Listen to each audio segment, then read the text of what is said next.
Hello, and welcome to Pages of Darkness, the channel for horror-themed stories.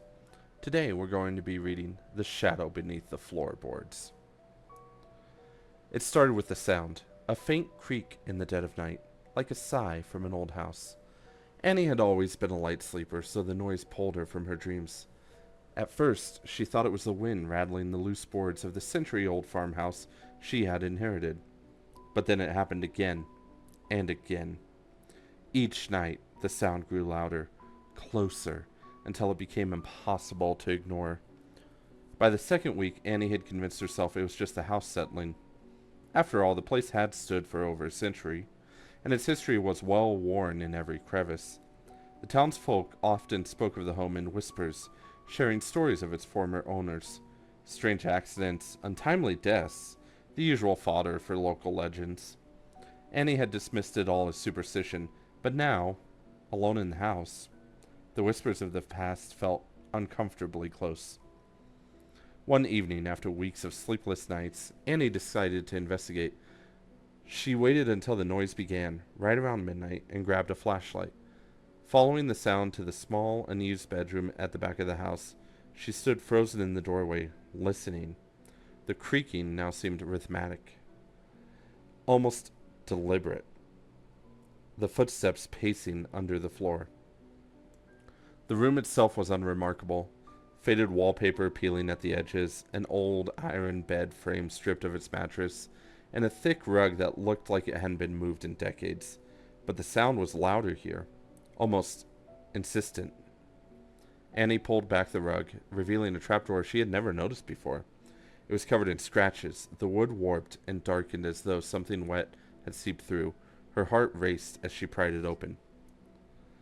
The flashlight beam sliced through the darkness, illuminating a narrow staircase that led into the earth.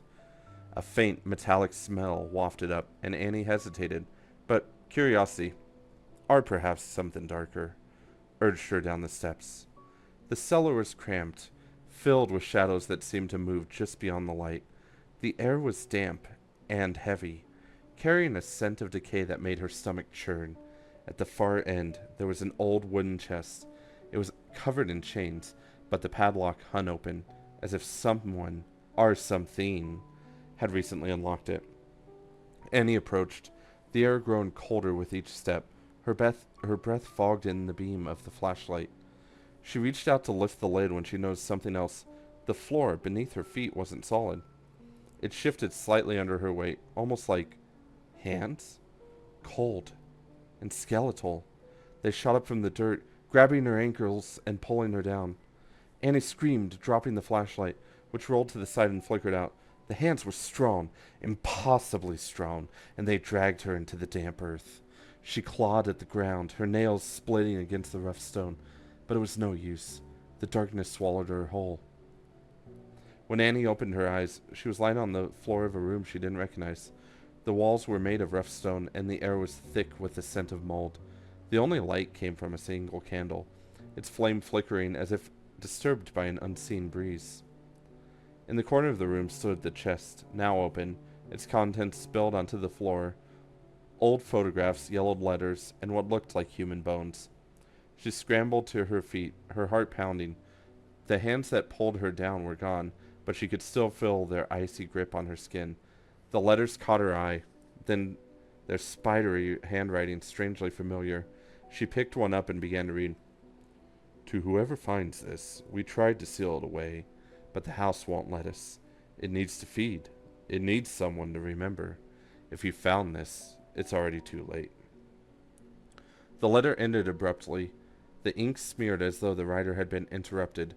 Annie dropped it, her hands trembling. The photographs were next. Each one showed the house at different points in time, but in every image, there was a shadowy figure standing in the background. It was always in the same spot, just beyond the frame of a window or at the edge of a doorway, watching. Annie turned toward the staircase, desperate to escape, but the steps were gone, replaced by a solid wall of stone. The candle sputtered, its light dimming as the shadows in the room seemed to grow. She backed away, her breathing ragged. You shouldn't have come down here, a voice whispered, low and guttural. It echoed through the room, coming from everywhere and nowhere at once. Annie spun around, her flashlight still clutched in her hand. She shone it into the darkness, but it illuminated nothing. The voice came again, this time closer. The house remembers you now. The chest began to rattle, its lid slamming open and shut as if it was trying to speak.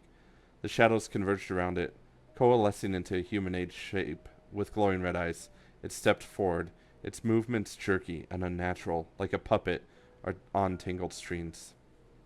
Annie stumbled back, her mind racing. She remembered the stories, the whispers about the house's cursed history. This thing, whatever it was, had been waiting, feeding, and now it had her. The figure raised a hand, and Annie felt an invisible force grip her throat. Her vision blurred, and her legs gave out. As she collapsed to the floor, she heard the voice one last time, soft and almost tender. Don't worry. You'll never be alone again. The next morning, the farmhouse was silent.